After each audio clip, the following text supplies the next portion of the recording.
Strap in and get ready. This is the Wild Will Throwdown. We're your all-access pass to the world of short track racing, covering everything from regional results to national highlights. Each episode, we dive into upcoming schedules and bring you exclusive interviews with special guests from the heart of the motorsports industry. Now, here is your host, Wild Will Greenwell. Well, another week has come upon us, and what a crazy and wild weekend it was here in the motorsports world of our region, here in the southern Indiana, northern Kentucky, and all over the Indiana, I should say, because we cover more tracks than just the southern part. But now on the hotline, the co-host, Mr. Hawk Harold Adams and Dalton Conner. And gentlemen, let's not wait. Let's kick it off. Let's recap where we were this weekend, and I'll start with you, Mr. Hawk Harold Adams. Where were you at? I made it to the Sportsdrome Speedway, of course. Basically a regular show, if you will. Kind of had the four solid divisions in order. You know, modified figure eight, sportsman, Ford Oval, and Ford 8. So you want to give me a go ahead and do a quick recap on that, Will? Recap. Yep. It was pretty good to see on the TNT screen print modified figure eight feature. Robbie Greenwell really got that 40 machine hooked up this week and really dominated. So he's going to have a lot of momentum going into this week. We'll get into that later. And the sportsman, is good to see Royce Harmon get that 17 machine going again, and he won in pretty strong fashion. And then in the Ford Ovals, we had the A feature, Billy Hines, looking really strong as he has a lot this year. And then the B feature was Mike Casey. And they didn't have a C feature. They didn't have enough cars, but it created a large 30-car B feature, which was just full of action. So, great job on Mike Casey to get through all that. And then I left the best for last, the Ford Figure 8 won by Jerry Embry, who we seen flip that thing a few weeks ago. He had to fix the car. He had to kind of, he's not young anymore, so it takes a little longer to kind of get over the soreness.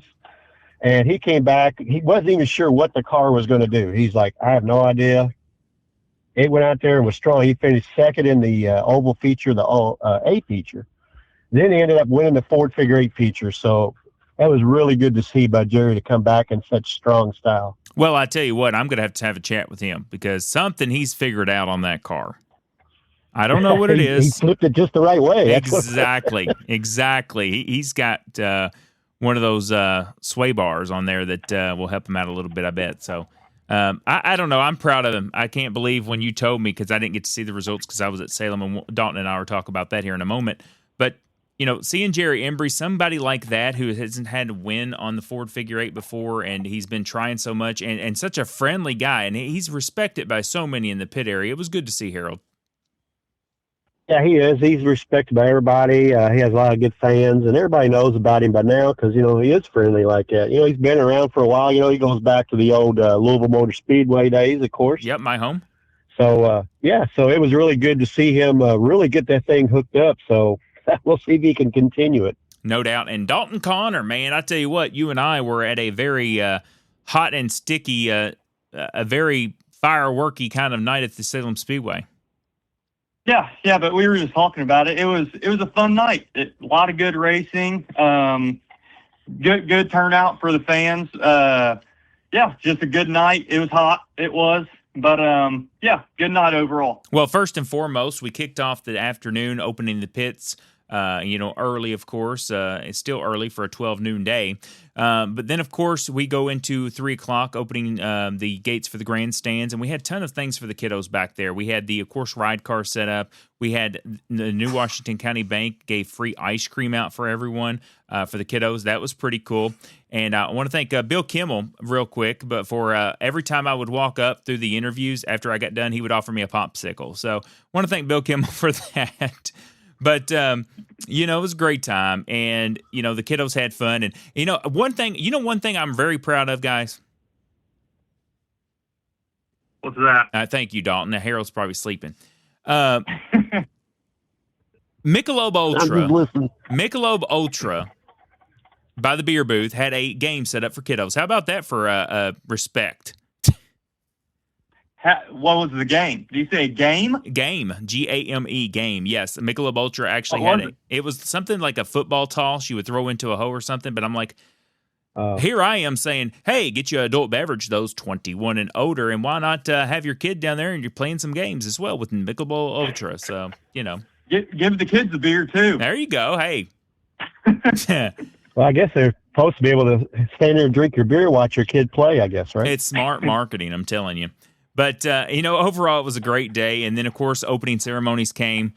Tons of giveaways. We had the two-seater ride, but we'll get to that in a second. But we kicked off the night with the Crown Vic short track event. How about this? 1, 2, 3 teammates' cars, about the same scheme. And, it had to be emotional for Doug. I talked to him in the interview. I said, you know what? All jokes aside, you're the father-in-law with the two son-in-laws chasing you. But all jokes aside, it's pretty cool to have your cars 1, 2, and 3. Of course, Doug Wicker picking up the win, Troy Phillips coming in second, and Dave Baines rounding out the top 3. So that was a pretty cool race to see. Now, the scrapper race was pretty epic because they left the tires out there from the go-kart track. And Dalton, I don't know if you've caught any of that down there on pit road because you had a good seat. Yeah, when I first pulled in the pits to unload and stuff, I saw all the tires lining the wall, and I was like, oh, yeah, that's going to be bad for the scrappers. If I say bad for them, but it was a good watch, that's for sure. Oh, no doubt. I mean, I love when the one car went head on in the outside wall of turn number 1 and just the tires kind of went up. It was almost like watching a NASCAR race or an IndyCar race on a road course when they go into the tire barriers. Yeah, I got a front row seat, I think, to that one you're talking about. This dude, he tried to get payback on somebody else and completely missed and just smoked about 15 tires and shoved them into the middle of the track. Yeah, it was awesome. And, once again, the king of the scrappers, I call him, Justin Fiedler, picked up the win. And then we had the intermission, a long intermission, but a well-deserving intermission for the kiddos. They took about 50 or 60 kiddos around in those two-seater rides sponsored by Fisher's Towing. Down at the Kentucky Motor Speedway area in Owensboro, Kentucky. So pretty cool to have that on hand as well. And then, of course, we came back from intermission, and it was the modified race. And Dalton, I'll let you talk about the modified race. Yeah, so I started third. I was supposed to start fifth because I think Tyler Dehart was supposed to start on the pole, and then he was having engine problems, I think. So he opted for the tail. So I started third, got to second early behind Blaine Aiken. And then I believe Blaine fell out, overheating maybe. And then Austin Baum got the lead. That was cool to see. Me and Austin get along really well. I've never had any issues with him. So he's super nice guy, his whole family. And so Austin, it was cool seeing him lead some laps. And then I think we had a restart with, I don't know, what were we, 15 or 16 laps in? Yep. I'd say, Will? 16. Yep, 16. And then he opted for outside. I chose inside. And I believe Chucky went with me down to the bottom. And he has a burnt transmission that we were talking about last week or 2 weeks ago. So it's just direct drive. So they don't get that good of a start. And I knew that going into it that he had that. So I have a high tower, 3-speed high tower. So it shifts a lot quicker, gets up to speed quicker. So I got a really good launch, got to the lead. Chucky followed me, and me and him battled it out. I mean, he was really good, really fast all day long. So I knew once I got to the lead and saw him get right behind me, I knew it was going to be tough going all 50. And luckily for me, he had some engine problems. I think he was blowing oil or something the last 10, 12 laps. So let me pull away a little bit and get the win. Yeah, there you go. How about it? There we go. Big crowd for me. This was all right. Calm down. This was actually live. That's what the crowd sounded like. So congratulations to you. Yeah, I got some fans down there. Yeah, I heard some boos, by the way, in that interview. Good. Yeah, I heard them. I like the haters too. Hey, congratulations. It was great to see you win, and you represented our brand very well. Clean racing, of course. But then we went to the Crown Vic Big Track, and we started 27 cars, and it all came down to it. Ronnie Basham, the third, picked up the win. Chase Adams, second. Troy Phillips running out the podium. And, of course, viral moment right now. We'll talk about it. Chase Adams' interview, and you shared that on social media, Dalton. Yeah, Chase. He's a character. I'll say that. Love him to death, but he's definitely a character. That's for sure. Well, I tell you what, everyone who saw my interview face and looking around saying, okay, what is going on here? Look, I've talked to Chase and I've talked to Paul. We're all good. I am good, especially. I'm not thinking they're good, okay? I'm not saying that. Can't speak for them, but as you know, we like everybody. We're not biased at all, and I think they'll work out their little problems, and hopefully they'll be ready to go for Firecracker Weekend. But after that, it was the Great American Stock Race.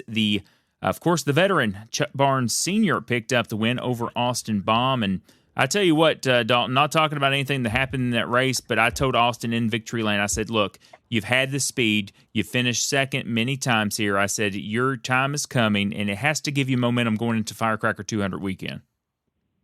Yeah. I won't talk about it. We already said our what we thought about it off recording.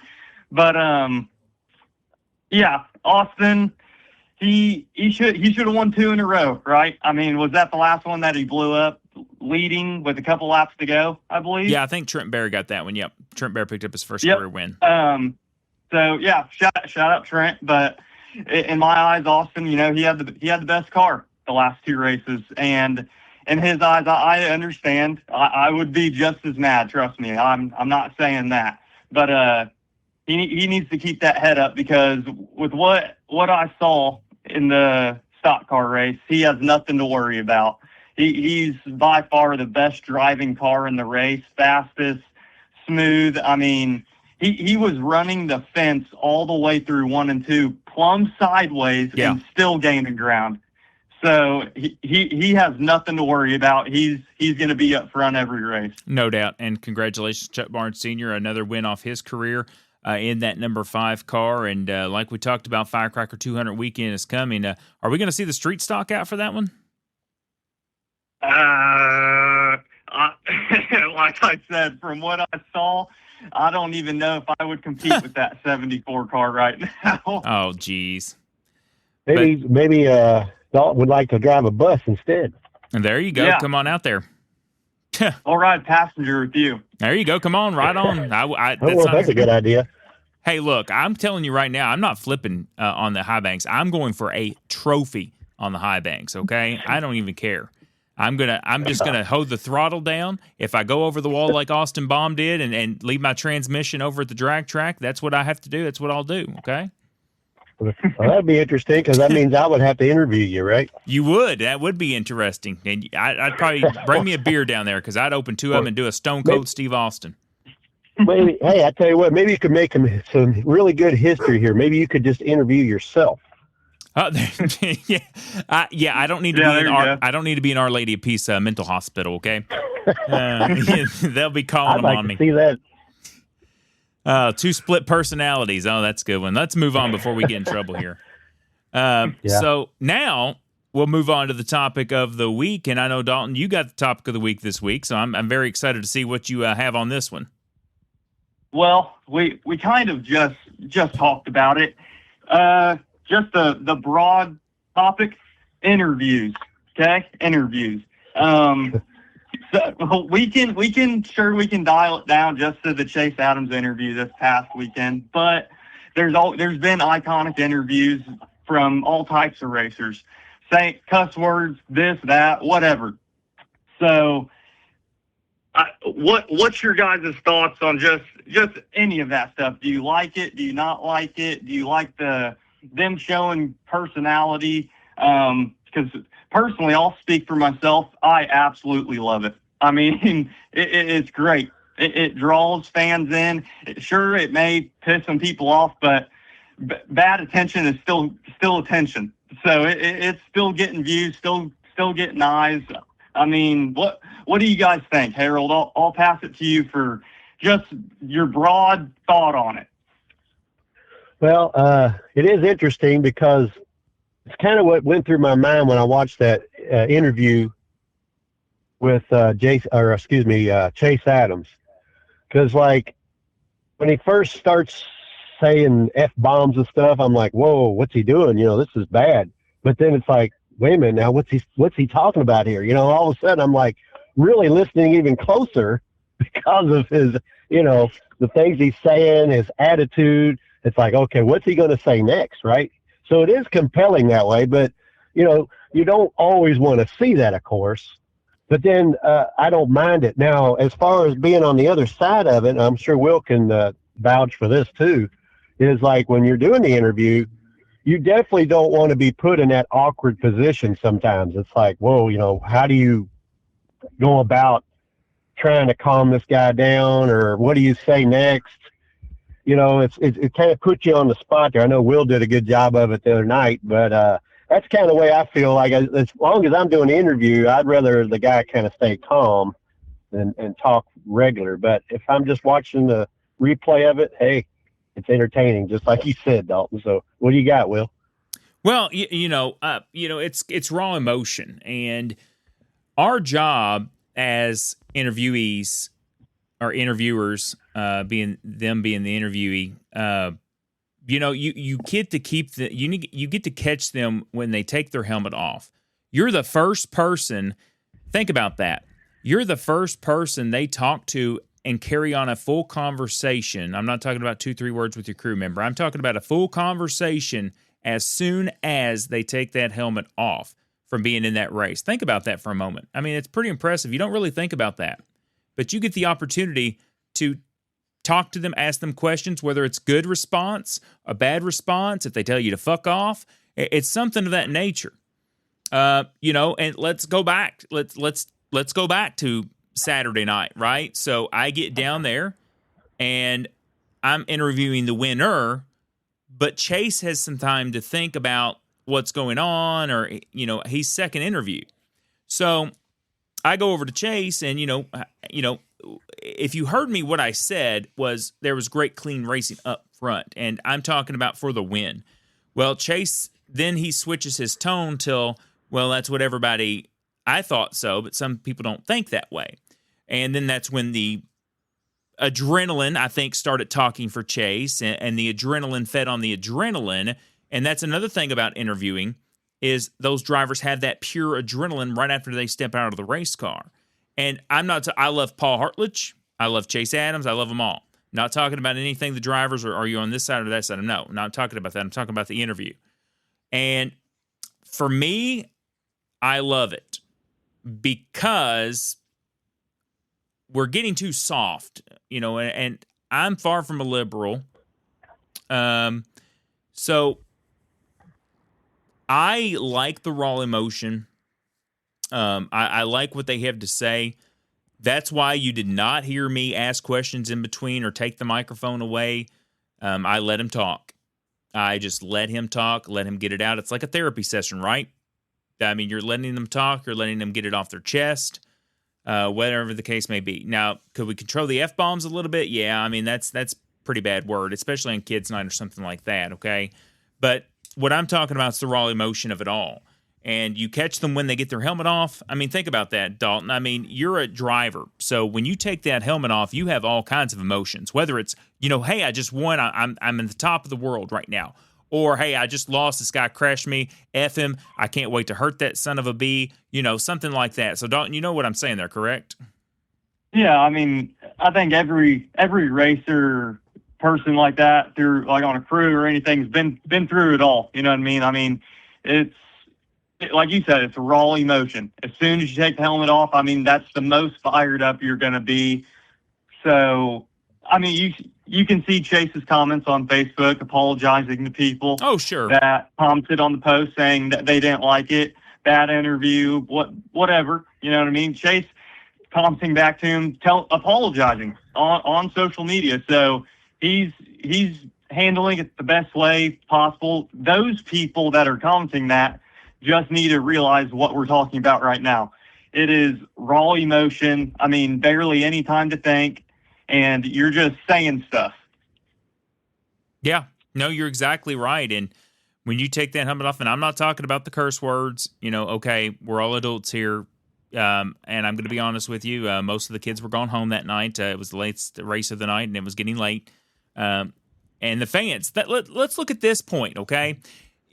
you have fans that are emotionally involved with that race and what is happening. And you have guys and fans and girls out there that don't like Chase Adams, just like they don't like you, just like some don't like me, who are fans of and who are haters, right? So if I were, let's put this, if I were to say, take that microphone away, we're not letting you say this, blah, blah, blah, blah, blah. Could you imagine the heat that I would have gotten? You would have got heat from me. I would have said, let them talk. Come on. Let's hear it. Come on. Well, you've seen a lot of people on social media too say, hey, that was the interview of the year. So, okay, Harold, yeah. that makes me think about something, Harold. Do you remember the old USAC viral, that most legendary interview ever? I can't recall. You've seen it. Yeah. It was the racer cussing the flagman. Jack Hewitt. There you go. Well, he can suck a dick. Yeah. And I hired that flagman at Circle City when I was director of operations. I didn't know that was the guy who was he talking about. Oh. I said, "Oh, you're that guy." Never mind. But Jack Hewitt has a train coming through, so yeah, it's all right. But raw emotion, it's part of it. It's part of what we do, and that's why we say what we wanted to on here. We're not out to be soft. We're not out to, make anybody happy. We're just telling it how we feel and how we call it on this show. And that's one thing I will always do. But great topic of the week, Dalton. That's a great one to kind of recap of what happened on Saturday night and just a broad spectrum of interviews out there. So we'll go on and take a commercial break. With that being said, when we come back, we're going to have the driver of the number 91 Ford Crown Vic, the number 22 TNT Screen Print Modified Figure 8 Division, and the number 91 Polk Brothers Racing Outlaw Figure 8 car. Here on the Wild Will Throwdown, Mr. Jake Robertson joins us. Race fans, in 2026, we celebrate 5 years of the podcast, The Wild Will Throwdown.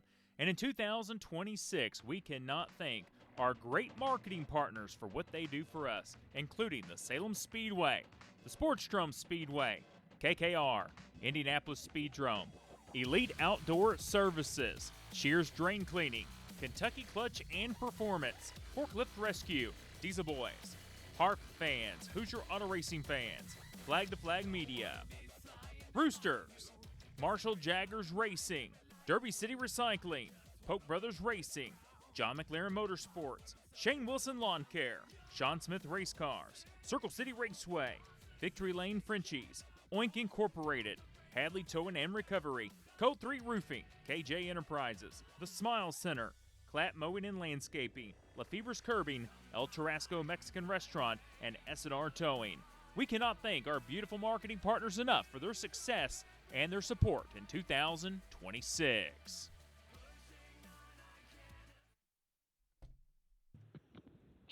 And welcome back to the Wild Will Throwdown. Up next on the podcast, a gentleman's been on our show before, but really a breakout year here in 2026, Mr. Jacob Robertson. And Jacob, thanks for taking the time to chat with us this week again, buddy. Absolutely. Thanks for having me. Hey, absolutely. So before we jump into all the fun stuff and the new stuff you got going on here in 2026, you started the year. I mean, we're almost halfway to the season, the halfway point throughout many of the season. We're close to the middle of June, I should say. July would kind of be that halfway point.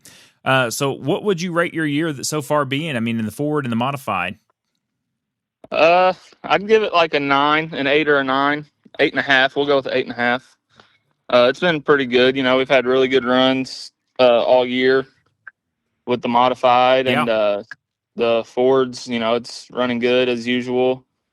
And then with the new car being a learning experience, maybe we'll get up there eventually. Well, let's talk about that. So you were offered the ride from, of course, Polk Brothers Racing, Bob Polk and the gang, who are marketing partners here at the show as well. So tell us, first of all, we didn't really get to talk to you about it. Of course, we know that Jillian Lepeto was in that car, and of course, she was released. But talk about the moment you got that phone call or whatnot, because I know social media, you had a lot of people advocating for you. Yeah, it had been in the talks, and, I was hearing things, the normal he say, she say stuff. And, I think it was a Wednesday of the week we were racing Sportsdrome. Yeah. And I seen his name pop up across my phone, and I was like, "Uh-oh." Oh boy. Yeah, we had the conversation, and too good of a deal to turn down, and It is. now we have an outlaw sitting in our garage. Well, it's incredible. I remember talking to you, I don't know if it was a year or 2 years ago, because we all know you're talented on the figure eight course. And you've mentioned to me, you was like, man, I'd love to get an outlaw. And I remember that conversation you and I had. And now here in 2026, you've got that opportunity. You already jumped in. I mean, you just got threw into the fire. You threw yourself into the fire, which is awesome. You did the Sportsdrome Speedway event, the Midwestern, the 60th annual. But you were like, that's not it. That's not going to get me to where I want to be. So you went up to the Indianapolis Speedrome for the first time. I mean, tell me how that experience went. I mean, you look pretty sporty out there for your first time on that 5th mile bull ring. Yeah, I got a lot of laps up there in the Ford, which I'm not going to say is any type of comparison to an outlaw. Sure. But I have a lot of laps up there, and luckily last year Mike Riddle allowed me to hot lap his car for about 20 laps. So I kind of had a little bit of experience in a car on the Speedrome's track. But yeah, it was just one of those things. Luckily, the guys had a practice session that morning, and I got to get up there early and get plenty of laps. And yeah, we just, I'd say Ben Tunney and Mark Tunney and Dalton Conner, a lot of them guys were telling me like the 90 minutes to race to run, because it's a little bit slower paced and you'll get plenty of laps, and they weren't wrong. It was I will say I don't think it was as slow a pace as I expected, but it was very hectic. But I did get a lot of laps, and I learned a lot. But so, you loaded the get car. back up there. You loaded the car on the trailer without a clip torn. I mean, that's pretty good for your first time at Indy, right? Yeah, oh yeah. It was we loaded it up, and it's ready to go again for the Jake's 150 in a couple weeks. Yeah, exactly. So now we're going to talk about the diversity between the cars you drive, because you're in the Crown Vic, you're in the TNT Screen Print Modified Figure 8 division, and you're in the Outlaw now. I'm not really going to compare the Ford. That's a total different ball game. But how would you say compared the differences on the modified driving and the handling versus an Outlaw Figure 8 car? Obviously more horsepower. Yeah, well, this past weekend was the first time I've been in the Outlaw since I've drove, or the modified since I've drove the Outlaw for the first time. And the first few laps when I went out there, the steering was just like so much slower. It's just, you got to turn the wheel so much more because they got a different steering box, and just the reaction time of like the pedal was it wasn't as sporadic. Like when you get in the Outlaw, when you hit the gas, it's all gas, and when you hit the modified, it's got that little bit of where it's taken off. It was just it was almost like I was having to relearn how to drive the modified this last weekend. Wow. And then you get in the Outlaw, and it's really darty, and it turns really quick, and it's really aggressive when you get on the gas, and a lot more grip with the slicks instead of the recap type tires we have for the modified. So it was just it'd be tough to run them both on the same night. I can say that. Yeah. So that was my next question on how you would kind of go back and forth with that. But the nice thing about it is focusing on the Outlaw. There's a lot of those Outlaw races going on where Sportsdrome doesn't really have a top-heavy modified schedule this year, which gives you the opportunity. So that has to help in your benefit. Yeah, we get to make, I think, 5 or 6 Speedrome shows without missing any modified races. I'm going to finish the year in the modified, of course, with Todd Whitfield owning that car for me. I couldn't just leave him in the middle of the year for everything he's done for me. And Bob understood that, and I appreciate him for that. But yeah, we still get to make plenty of races in the Outlaw, and next year we'll shift our focus to mainly the Outlaw and run whatever we can with all the other cars we have. Yeah, that's exciting. So do you think with the experience you're going to get this year, do you think you'll run for an Indianapolis Speedrome Championship in 2027? It's I've talked about it. It's not out of the it's not out of the picture yet. Sure. We don't have the sponsor help yet. I'm hoping we get some more runs in it, and the sponsors will start to come out. And but yeah, with the right help and the people behind me, I absolutely think we could next year possibly run a full season and try to go for a championship. Well, I agree, and I think what you're showing right now and showing the marketing partners and showing the fans and showing the staff of each of these tracks that you can run in these. I mean, first time at Speedrome and an Outlaw, and I believe you got, 10th there? Yeah, we qualified 8th and then I mean, finished 10th. Unbelievable. Yeah. I mean, the 90-minute, and you had almost 30 cars. So now the big question is, and I hope you say yes, planning on the 50th annual 3-hour. Yes, that is the plan as of right now. As long as everything goes good, these next few races, yeah, we'll be there. That's awesome to hear. So now let's shift your focus to this weekend. You had the TNT Screen Print Modified Figure 8 Triple 25s. This is always a fun event. I can't wait to call this one this weekend with Brandon. The Triple 25s and the overall point deal on how they do this, very interesting. So what do you think? Do you like these different kind of races on a split kind of? You do 25 laps, you regroup, you 25 laps, you regroup, and try to go for the overall. Do you like that type of skill? Yeah, I do like it. I like the I like the longer races, like Sure. the 50 and 75, 100 lappers, whatever.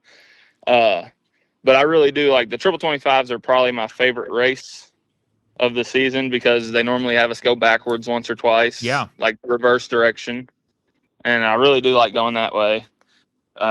Last year we had a starter problem right before the first race, and we actually had to drive our backup car, which threw a wrench and everything. So I didn't really get to compete like I wanted to last year. And the year before was our first year in the modified, so I just really wasn't up to speed yet.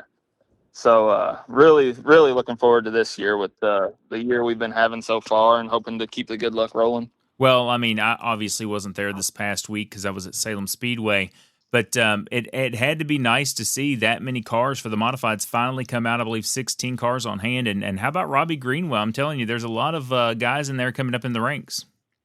Yeah, it was awesome to have a little bit more of a car count. And I know there's still 3 or 4 sitting out there that are race ready to go that people are just leaving them on the jack stands. But, hopefully that for this big race, everybody will come out and we can have another good car count and make it a really interesting race instead of it being the first 5 laps being hectic and everything slowing down after that. But Robbie, I've raced with Robbie since 2020 and 2019, really my first year, but I never got to really race with him until 2020 in the Ford Figure 8, and then he moved up. But he's always been a really good friend, and I enjoy watching him do good, especially with everything he's got going on this year with his health and stuff. I'm happy to see he's doing better, and he's going to have to slow down for this weekend because he looked really good this past weekend. Well, I mean, as far as the Outlaws go, it's really good to see the youth come up and try to keep it. We talk about all the time the Tunnies. Many people look at them as young still, but they're almost the 40s. Some of them are in their 40s. They're veterans now of the sport.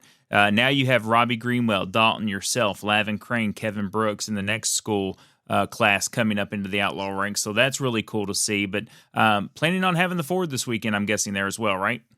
Yeah, it'll be there. We're going to run. We're going to. That's my dad's deal, and if it wasn't for him, nothing would be possible with them Fords. He works his butt off on them. Yes, and now your sister's racing. So how's that make you feel?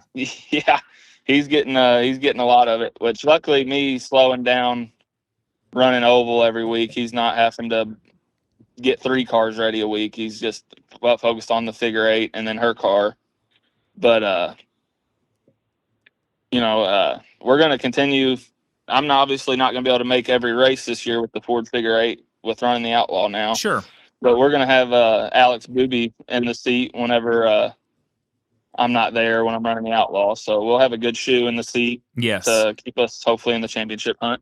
Well, you couldn't pick any other great driver. I can tell you that Alex Booby knows how to get around the Figure 8 course. But I know I've took a lot of your time tonight. I know you're crunching on that car in the garage, but I'll give you a moment to think. Who you willing to thank out there, Jacob, on your cars? Well, first off, I got to thank Dad, obviously, like I just did. But, if it wasn't for him, none of this would be possible. We started in 2019, and, he's taken a lot of time away from the stuff he likes to do so we could do this racing stuff. And I can't thank him enough for that. And thank my mom. My dad's always out working on the cars, and, she's in the house a lot of times by herself. Sure.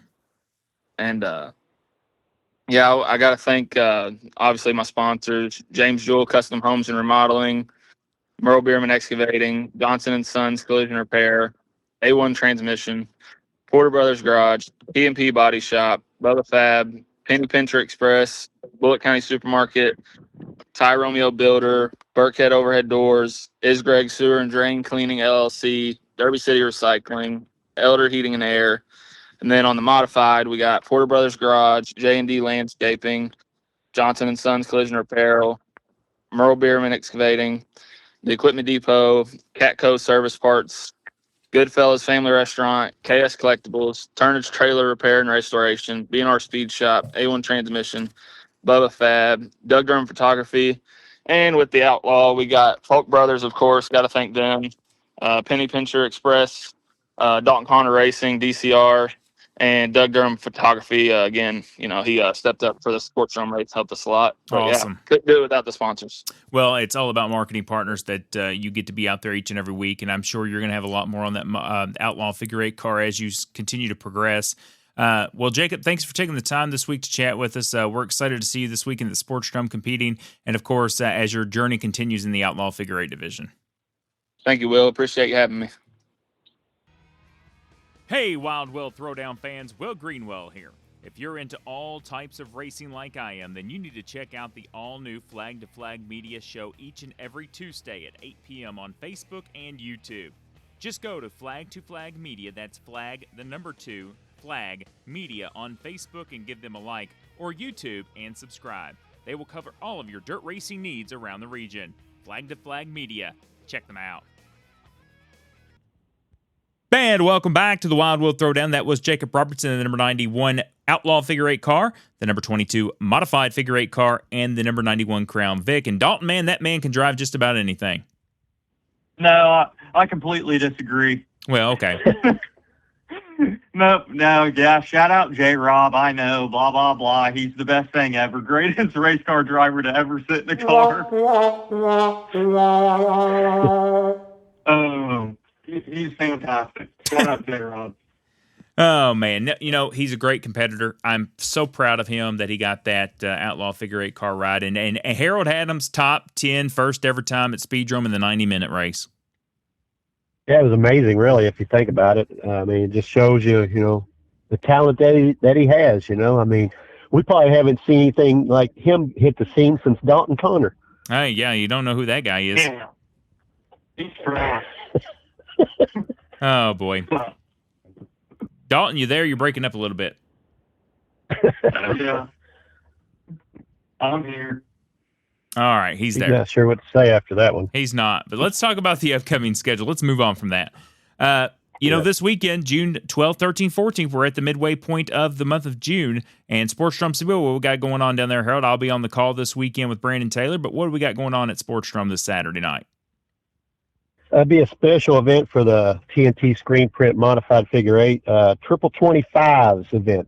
Kind of similar. They had Triple 25s earlier in this season for the Sportsman division. Now this is the Modified Figure 8's turn to do the Triple 25s. Ford Oval, Ford Figure 8, Powder Puff, and Future Stars. So a lot of racing action coming up. And a lot of points up for grabs for our competition this week, so I got to make some ground up. Oh, yeah.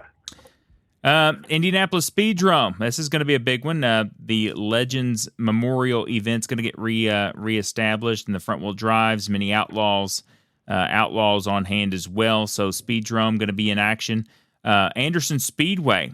Now this is going to be interesting. It's going to be the Outlaw Stars and Stripes 50 for the Outlaws. Now, am I correct? Is Speedrome running Outlaws and Anderson? I don't think so. Speedrome's not running Outlaws, I don't think. No, I don't think they are this week. Okay, that got kind of mixed up on my sheet here then. That's what I was kind of confused, and I want to clarify that, so that's good for Anderson Speedway. Good to see the Outlaws back there.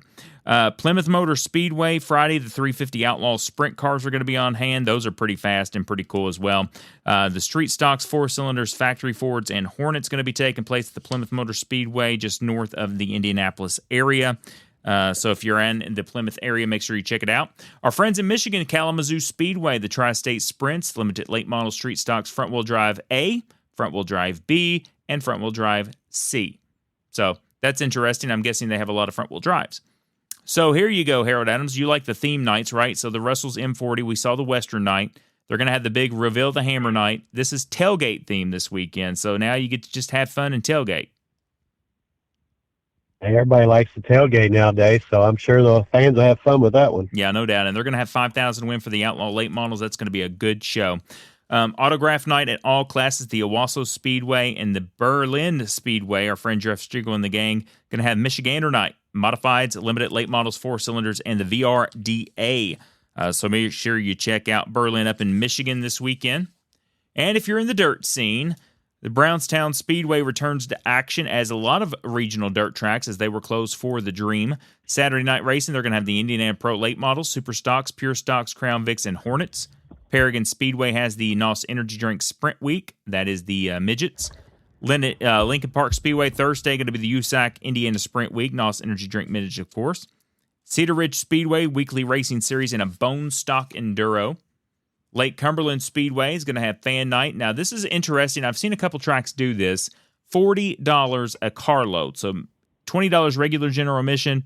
So if you have 4 people, you're getting 2 people free. So that's pretty cool. Meet the driver night, crate late models, front wheel drive, Crown Vics, hobby stocks, and open wheel late models. And then Florence Speedway back up in Florence, Kentucky are back for dollar days. That's always a great deal for fans. Pro late models, modifieds, I believe Legend Series, Crown Vics, Sport Mods. Then Tri-State Speedway and Hobstock this Saturday. It's going to have Indiana Midget Week. And then, of course, you're in the NASCAR stuff. The Cup Series is going to be the Great American Getaway 400 at Pocono Raceway, and the O'Reilly Auto Parts Series, the Miller Tech Battery 200 at Pocono. And Dalton Conner, are you racing anywhere this weekend? No, I was supposed to run Anderson in the Outlaw, but my car is still sitting in our shop, bare chassis right now, about to go get fixed.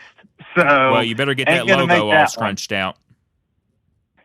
Oh, it'll be fresh. I'm disappointed. I know, I'm terrible. I'm losing it. I've been saying it. Yeah, you've already ran your course. It's all right. Yeah, I'm going back Jacob to Robertson retirement. taking over. Jacob Robertson, just put Colin Dickey in it. I think Colin would do good. Oh, yeah. Let's move on from that one right now. Oh, boy. Oh, Colin Dickey's our buddy. Come on. He's part of the Wild Will Throwdown hoodie now. He can drive a Legend. I'll give him some time before I put him in the Outlaw. Yeah, I would too. And I bet his mom agrees. But, yep. Oh, yeah. But, man, what a great show it was today. Man, I want to thank, of course, Jacob Robertson for coming on and taking the time. He was out in the garage working on that Outlaw. Of course, Harold Adams, Dalton Conner, you and Dalton being the co-host, of course, again, the drivers' crews for their contributions and all the great fans out there. And, man, it's been a great week. So, Harold Adams, what's your final thoughts on this week of June? Well, of course, we've been doing pretty good on the weather, but we're expecting a lot of rain during the week. So hopefully we get it out of the way and we continue that dry trend on the weekend. Yeah, it looks like Saturday is going to be the pick of the week. So hopefully it sticks. And Dalton, what about you, buddy? Well, I'm actually going to be moving into my own house this coming up weekend since I'm not racing. So big step there. Good. But, yep. So it's about time. We've done a lot of work to the place, and it's not a complete dump anymore. So we're about to move in, so that's fun. I still wish I was racing, though. Oh, I get it. Well, guys, I tell you what, it's go time. We're approaching the halfway point of the midseason. It just sounded like yesterday that we were like, oh, too much to racing, 1 month to racing. Now we're on the halfway point, almost the cross flags of the 2026 season. So, bottom line, get out and enjoy it. For race season, support your local short track.